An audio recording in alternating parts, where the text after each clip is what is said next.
Sabe, pessoal, é muito gostoso a gente poder registrar os momentos que a gente passa com a nossa família. Seja uma viagem, uma festa de aniversário, uma reunião com os amigos.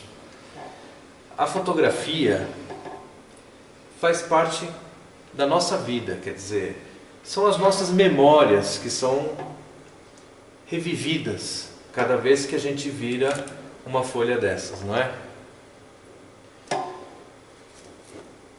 Mas as coisas mudaram um pouco.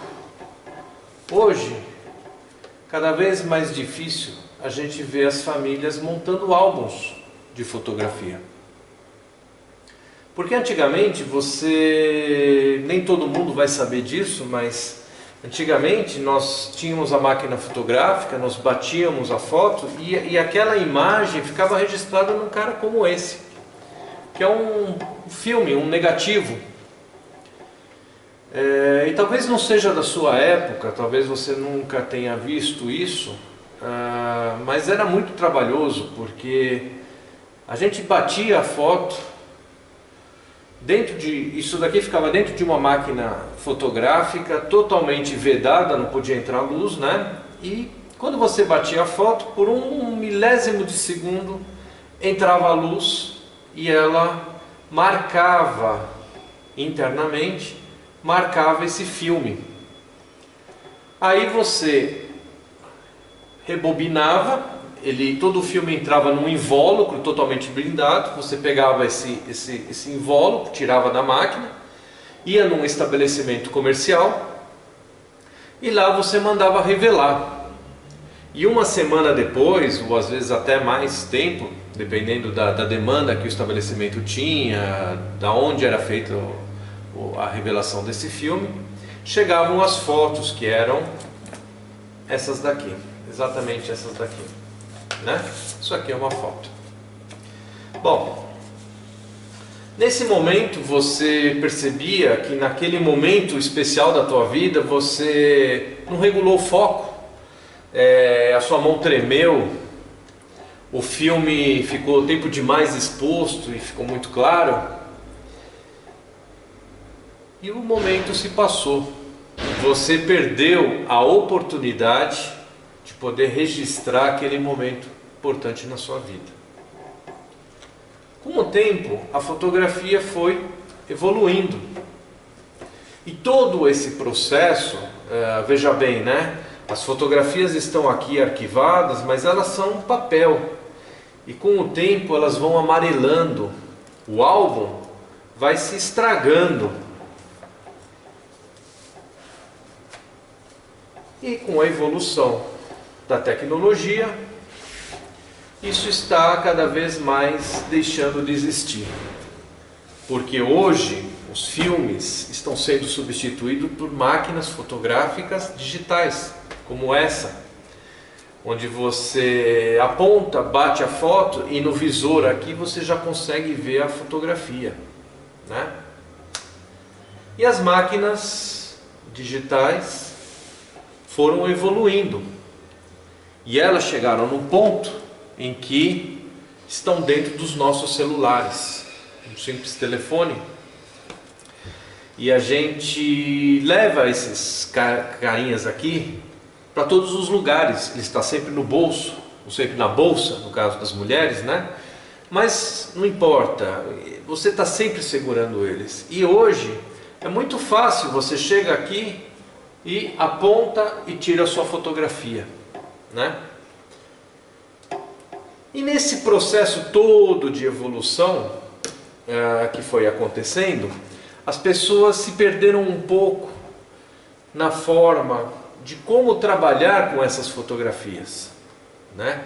Antigamente não tinha muito segredo, você tinha uma máquina das mais simples, que simplesmente você só batia a foto, revelava e colocava, depois de revelado, as fotos em álbuns como esse.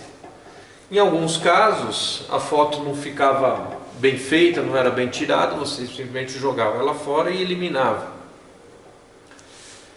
E ficava, além das fotos, com os filmes, os negativos, né? Para você poder no futuro, se quiser tirar cópias dessas fotografias, você simplesmente levava isso naquela casa, naquele estabelecimento comercial, e ele revelava novamente e fazia a impressão no papel, e você tinha novamente outra foto na mesma qualidade.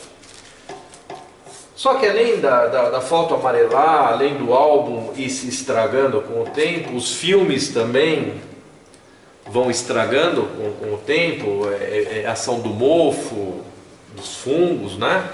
Então você com o tempo também vai perdendo as fotografias, os filmes vão se perdendo, as fotos vão escapando dos álbuns, em alguns casos você perdia um álbum de fotografia, enfim, o risco de perder sempre existiu.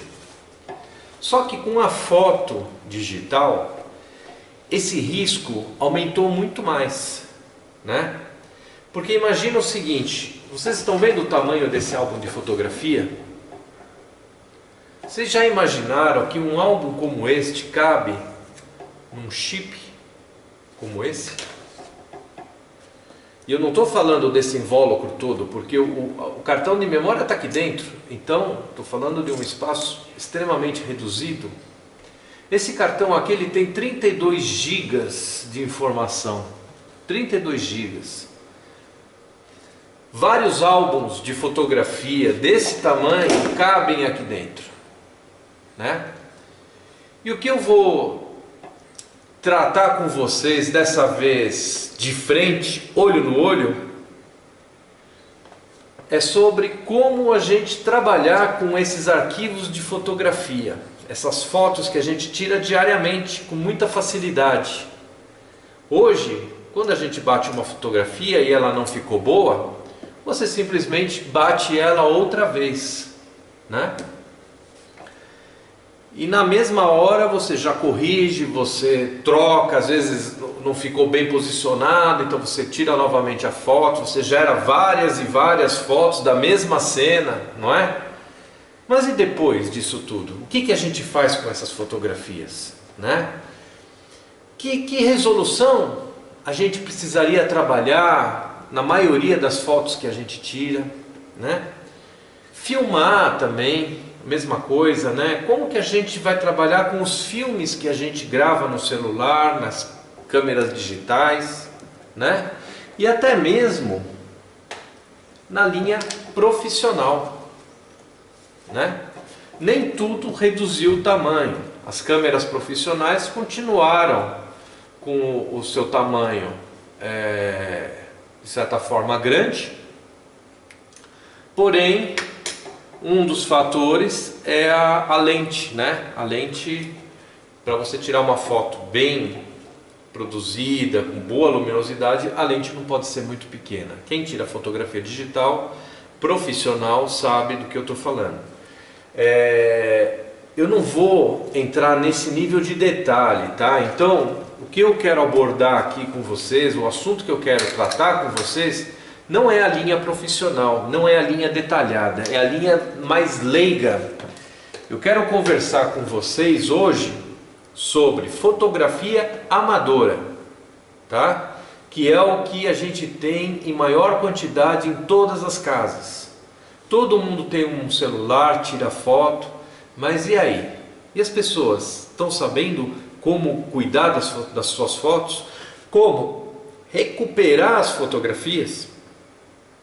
Onde que a gente deve armazenar essas fotografias? De que forma a gente tem que organizar essas fotografias para a gente poder, na hora que precisa, recuperar e poder ver como um álbum, com a mesma facilidade de um álbum, né? O álbum você põe um nome nele, é aquele momento que está registrado, você abre ele e ao mesmo tempo você já tem ele aqui, né? Facilmente, ok? Então, a fotografia digital precisa seguir o mesmo caminho. E é exatamente sobre isso que nós vamos falar hoje. O assunto é um pouco diferente daquilo que existe hoje na internet. E é o assunto que nós vamos trazer aqui, porque nós queremos esse treinamento, passar essas dicas para vocês, para facilitar a vida de todo mundo. Eu sou Alexandre Ferri e você está no canal Aferri 2010. Vamos começar mais um vídeo sobre fotografia digital. Sejam bem-vindos.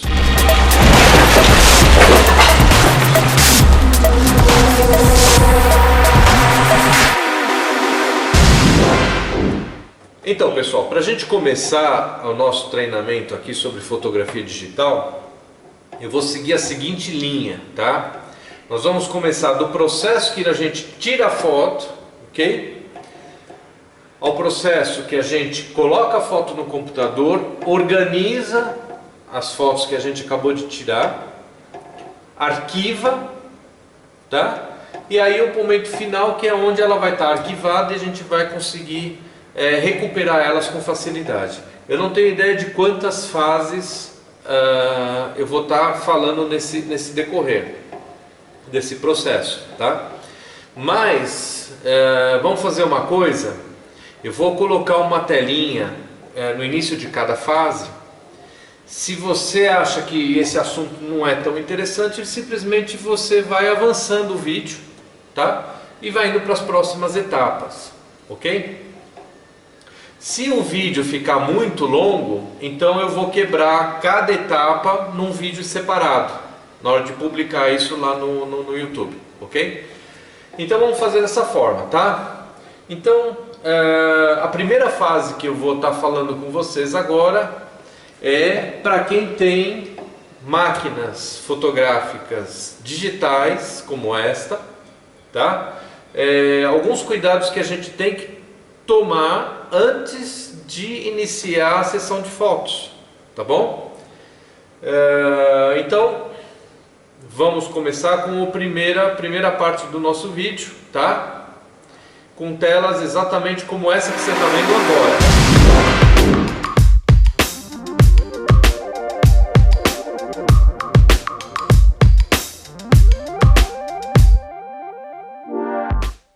Para começar, eu vou ensinar a configurar a sua câmera para a gente tirar fotos com excelente qualidade, mas sem exagerar nessa qualidade, para que elas não ocupem mais espaço do que realmente precisam.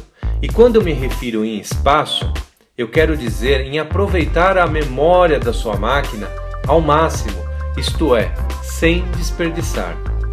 Preparado? Então vamos começar. O primeiro ponto que precisamos entender é o que significa a palavra resolução. Se a gente ignorar isso, nunca vamos compreender qual a melhor resolução para tirar fotos, gravar um vídeo ou até na hora de comprarmos uma nova máquina fotográfica, um celular, uma televisão ou uma filmadora, pois tudo isso que eu falei agora está diretamente ligado com essa palavra. Resolução. Eu poderia dizer para você simplesmente que deixe sua máquina fotográfica configurada em 3.2 megapixels. Mas e você? Você simplesmente vai aceitar essa informação sem querer saber o que isso significa e vai sair utilizando para todas as fotos que você vai tirar? Só isso é suficiente para você? Se a sua resposta é sim, então eu vou te pedir um favor agora. Pare de ser ignorante. Para aqueles que se sentiram ofendidos, deixa eu explicar primeiro o significado da palavra ignorante. Pessoa que desconhece a existência de algo e não tem vontade de aprender. Então vamos primeiro entender o que isso significa? Resolução. Imagine uma paisagem e você vai tirar uma foto dessa paisagem com uma câmera de celular muito porcaria, que tira fotos em resolução de 735 pixels. Calma, eu vou te explicar tudo isso. Não fique nervoso porque falei 735 pixels. Eu vou te ensinar e vou te explicar o que isso significa. Para a gente entender, vamos esquecer a imagem da foto e olhar apenas para o espaço físico dela. Vamos apagar um pouco essa imagem. Agora imagine que eu dividisse essa área da foto em colunas. Um total de 35 colunas. Então vamos lembrar que eu fiz essa divisão da foto em 35 colunas e agora vamos voltar um pouco para trás. E vamos fazer o mesmo, só que vamos dividir dessa vez em linhas. Um total de 21 linhas. Se juntarmos agora as 35 colunas com as 21 linhas, teríamos algo assim. Se a nossa máquina fotográfica tivesse essa capacidade, poderíamos dizer que ela tem a resolução de 35 colunas por 21 linhas. Então eu poderia dizer que esta máquina tem uma resolução de 735 pontos, que é o número de colunas multiplicado pelo número de linhas. Ou seja, eu teria apenas 735 pontos para poder desenhar uma imagem como uma elipse.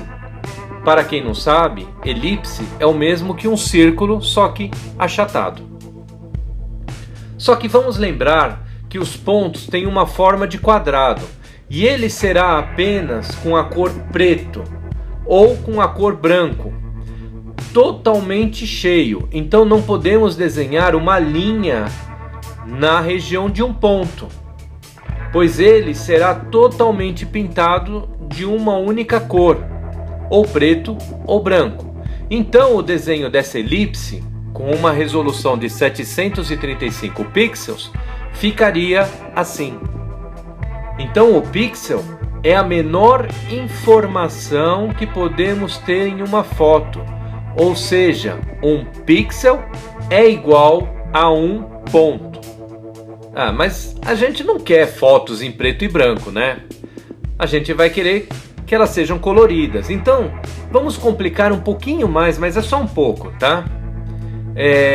Vamos tentar entender como fica o mundo das cores nesses pontos.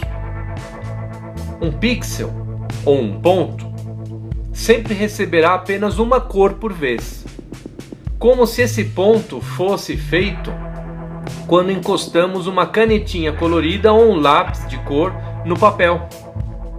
No meio eletrônico digital, cada ponto é feito pela combinação de 3 cores básicas: azul, verde e vermelho.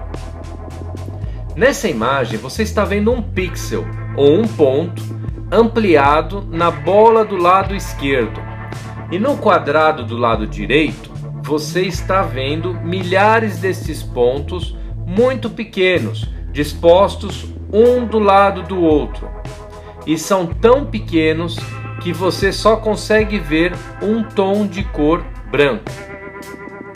Só que essa cor branca, na verdade, é a junção da cor azul, verde e vermelha, e todas elas com a mesma intensidade de luz. Faça um teste agora. Aperte pause nesse vídeo e, se você tiver uma lupa ou lente de aumento, coloque ela na frente do quadrado branco que você verá uma imagem exatamente assim. Então vamos lá. Aperte pause, pegue uma lupa e dá uma olhada na tela do seu computador, na tela do seu celular ou na tela onde você estiver assistindo esse filme. Bom, aí você deve estar falando, né? Bom, eu entendi a cor branca. Se eu juntar as 3 cores com a mesma luminosidade, a mesma intensidade de luz, eu vou ter a cor branca, porque os pontinhos são tão pequenininhos que eles se misturam e o resultado dessa mistura de cores é a cor branca. Legal, eu entendi isso, mas e as outras cores? Então vamos tentar entender algumas delas, tá? Olha que fácil. A cor azul é quando a gente abaixa as cores verde e vermelho. A cor verde é quando a gente abaixa as cores azul e vermelho. E a cor vermelha é quando a gente abaixa a intensidade de luz das cores azul e verde. Até aí tudo muito simples. A cor preta é quando a gente abaixa todas as intensidades, as 3 cores ficam no escuro. Nós temos o preto. A cor amarela é quando a gente aumenta as luzes verde e vermelha e mantém a cor azul apagada. Agora, se a gente enfraquecer um pouco a cor verde, a gente consegue obter a cor laranja. Agora veja que interessante. Se mantermos todas as três cores na mesma intensidade, nós temos a cor branca, isso eu já falei. Agora, se a gente enfraquecer um pouco essas três cores, mas manter a mesma intensidade de luz exatamente igual nelas, você vai observar que a gente consegue obter a cor cinza claro.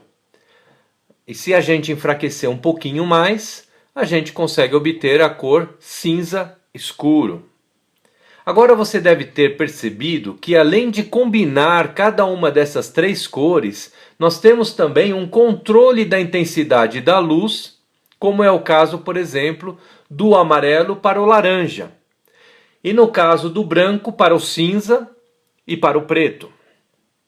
Cada uma dessas três cores primárias, cada uma delas pode variar em até 256 intensidades diferentes de luz, da mais forte para a mais fraca, até que ela se apague por completo.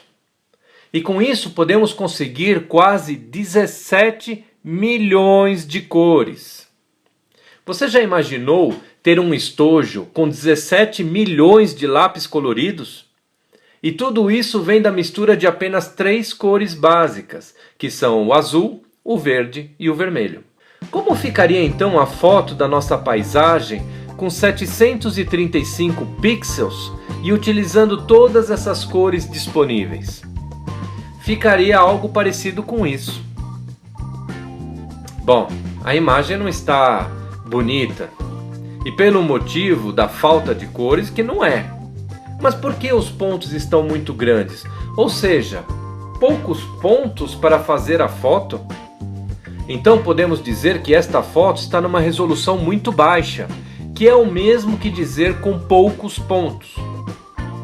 Bom, então vamos aumentar a quantidade de colunas e linhas e vamos ver como ficaria essa foto agora.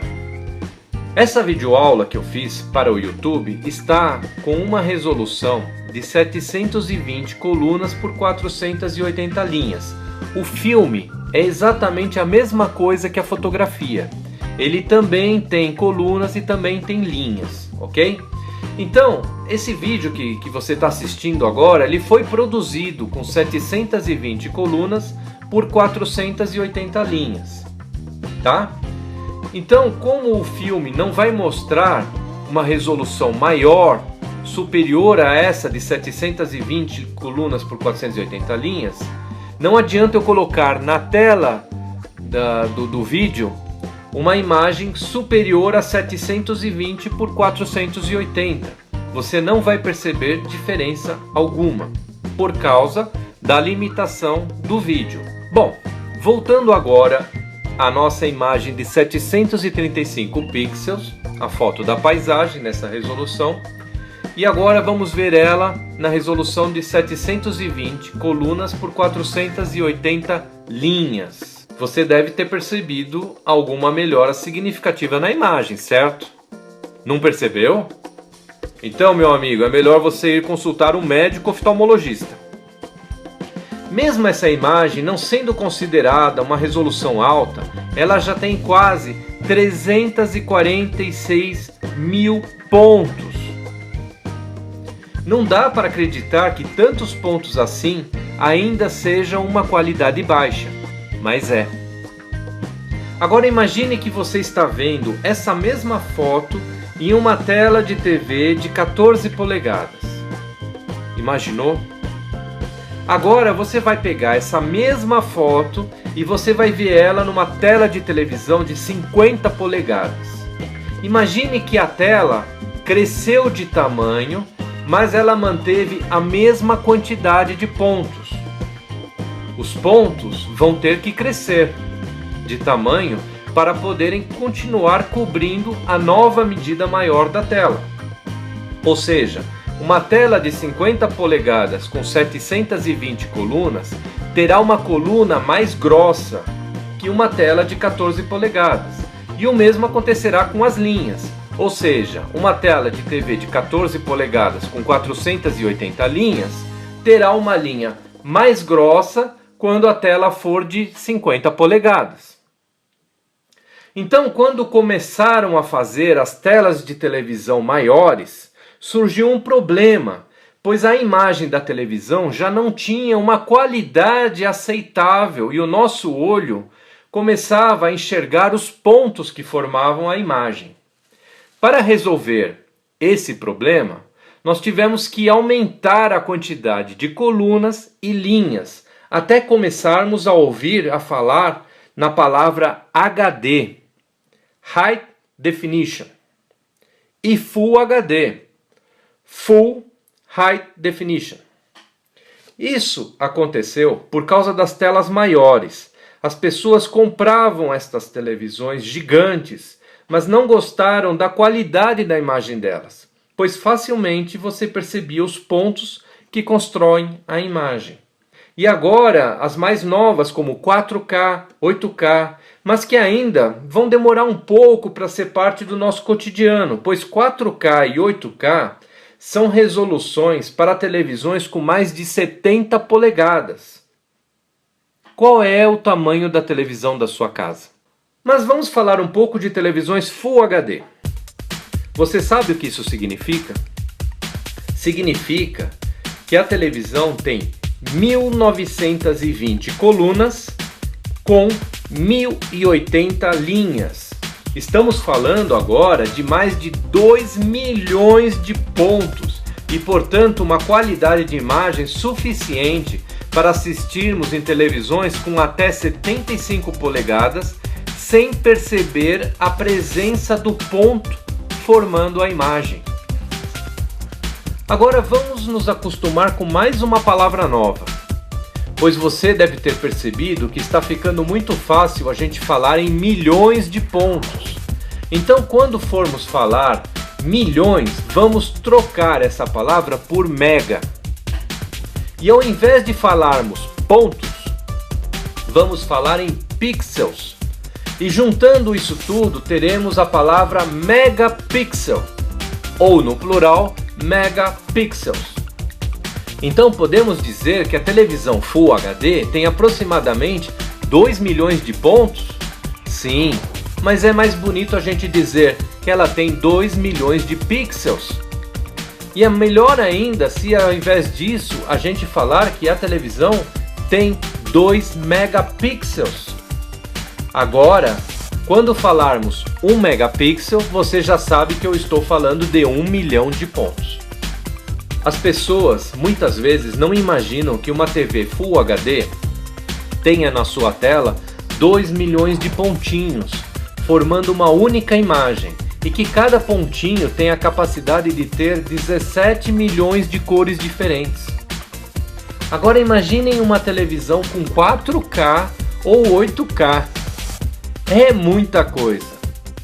Nessa hora você deve ter entendido que chega um determinado tamanho onde a foto não fica melhor colocando mais linhas e colunas. Ou seja, imagine uma foto que você vai imprimir no tamanho de 18 centímetros de largura por 13 centímetros de altura, feita com 3 megapixels, e outra foto com as mesmas medidas de largura e altura, só que a imagem da fotografia foi feita com 10 megapixels. Você vai achar, no final, que as duas fotos têm a mesma resolução, porque o seu olho não consegue ver os pontos. Eles são tão pequenos que só você olhando com uma lupa ou olhando com um microscópio você vai conseguir ver que as duas fotos são diferentes. Com isso, vamos começar a entender que se você tirou uma foto para pôr num álbum de fotografia que será vista na mesma forma que as outras fotos, é melhor você tirar a foto com 3 megapixels do que tirar a foto com 10 megapixels. E o motivo principal é que a foto com 3 megapixels vai precisar de menos memória, vai ser tão bonita quanto a outra foto de 10 megapixels, e a velocidade com que você vai trabalhar com essa foto é muito mais rápida. Imagine que você tem um pendrive de 1 GB para copiar as suas fotos. E aí eu te pergunto, em que formato caberiam mais fotos no seu pendrive? As fotos tiradas com 3 megapixels ou aquelas tiradas com 8 megapixels?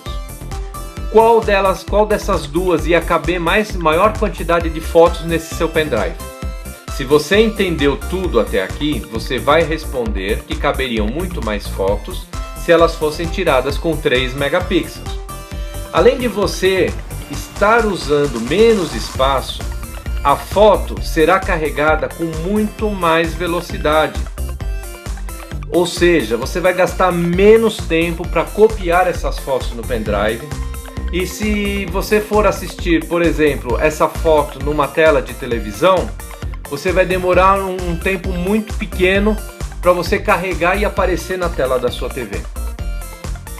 Digamos que você gostaria de enviar essa foto pela internet para ela ser revelada. Tem muitas empresas hoje que aceitam que você mande as suas fotos digitais pela internet para que elas recebam e possam imprimir essas fotos e depois enviar pelo correio para você, né? Se a sua internet não tiver uma velocidade muito rápida, quanto tempo você acha que você gastaria para enviar uma foto com 3 megapixels ou uma foto com 10 megapixels? A de 3 megapixels, no mínimo, 1/3 do tempo que você gastaria, ela demoraria. Ou seja, ela seria 3 vezes, pelo menos 3 vezes mais rápida. E além dela ser 3 vezes mais rápida, você teria no resultado final a mesma qualidade. Não podemos esquecer sempre o objetivo final pelo que a foto foi tirada.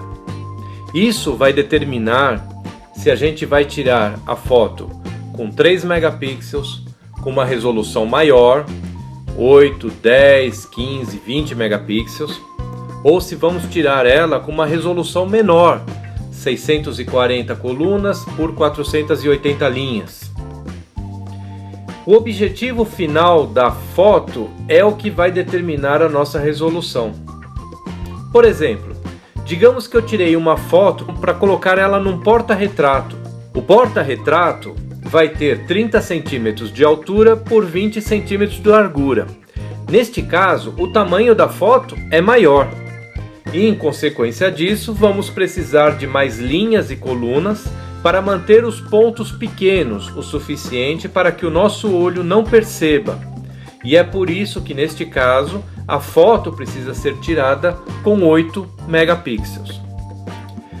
Então quer dizer que vão existir momentos que eu preciso tirar fotos com maior resolução? A resposta é sim.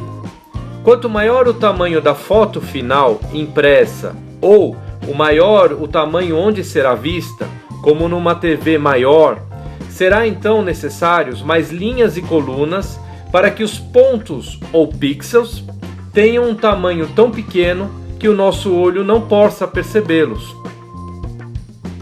E assim, a gente não perceber que a foto é formada por pontinhos.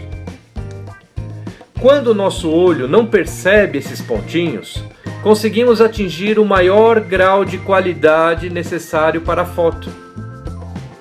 Por toda essa análise que fizemos, a minha recomendação para não corrermos riscos de perder qualidade e podermos ter fotos tão boas, tanto para serem impressas, quanto para assistirmos em uma televisão, que sejam tiradas elas com 3 megapixels. Pois com 3 megapixels eu estou garantindo uma foto impressa com qualidade num tamanho de 18 centímetros de largura por 13 centímetros de altura, e ela também terá uma qualidade excelente para ser vista numa televisão Full HD de até 75 polegadas. Se você costuma tirar fotos com resolução maior do que esta e não pretende imprimir em tamanhos maiores que 18 por 13 centímetros, ou ver em televisões maiores que 75 polegadas, então você está gastando muito recurso para ter a mesma qualidade de imagem. Mas quando eu devo tirar uma foto em resolução maior que 3 megapixels?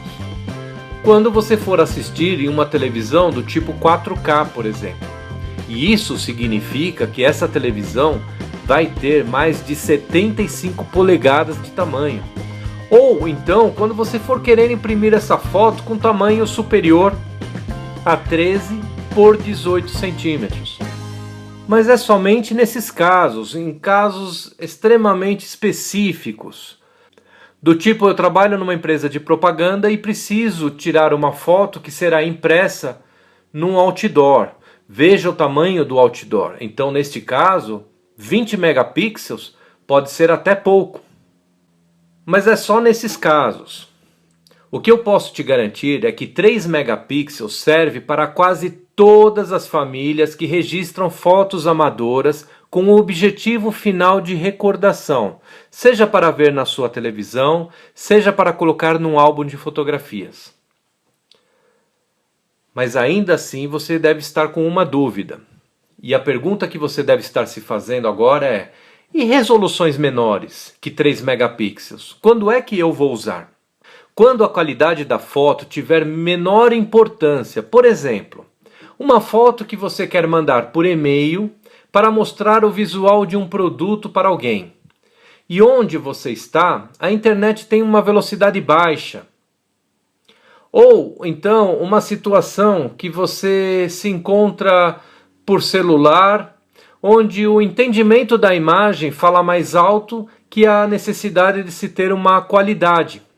Nesses casos, fotos com resoluções de 640 colunas por 480 linhas são muito boas para a maioria dos casos, similares a este que eu falei. Veja esta videoaula que você está assistindo agora. Ela tem uma resolução de 720 colunas por 480 linhas. E com esta resolução eu consigo passar a informação sem nenhum prejuízo ao seu entendimento. Então, se eu tivesse feito o filme em Full HD, isto é, 1920 colunas por 1080 linhas, eu teria o mesmo efeito didático, só que eu precisaria de muito mais memória para poder armazenar o filme. E se você tivesse uma internet que não seja muito rápida, provavelmente estaria assistindo este vídeo com muitos travamentos.